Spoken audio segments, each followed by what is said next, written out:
Dari Kumaken, Dok, lobotomi itu beneran nggak sih? Nah, apa ini lobotomi? Lobotomi itu kan salah satu lobus atau bagian dari otak diambil.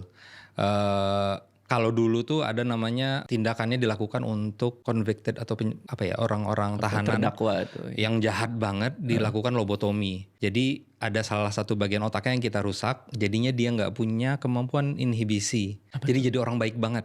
Tapi orang baiknya tuh nggak ada remnya.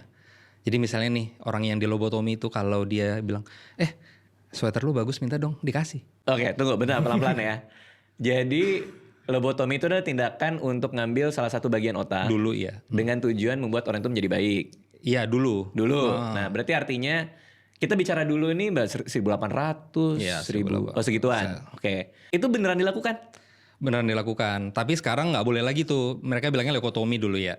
Sekarang lobotomi itu bisa dikerjakan. Contohnya ada sebagian dari lobus temporal yang diambil. Jadi lobus temporal itu ada di samping. Jadi bagian otak tuh ada yang di depan namanya frontal, samping temporal, samping belakang sini parietal, terus ada occipital, terus ada cerebellum otak kecil di belakang. Oke.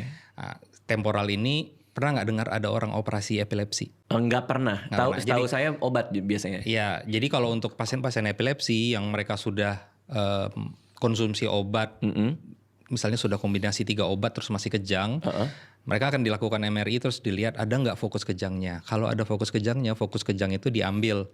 Nah, itu namanya hipokampektomi kadang-kadang disebutnya. Itu adalah bagian dari lobus temporal yang diambil untuk mengambil si fokus kejang ini supaya orangnya nggak kejang. Nah, itu bagian dari lobotomi juga gitu. Itu dikerjakan, itu dan sampai sekarang masih dikerjakan. Tunggu, sebelum kita ke situ, berarti zaman dulu ketika lobotomi dilakukan tentu nggak pakai bius-bius yang zaman sekarang dong? Nggak secanggih sekarang. Berarti diapain itu kepala?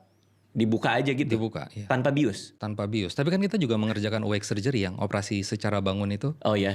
Karena proses pembiusan bedah saraf, tindakan bedah saraf itu sebenarnya bisa sangat sederhana gitu. Kalau dokter biusnya jago tuh dengan obat-obatan yang menurut kita umum itu mereka bisa kerjakan gitu.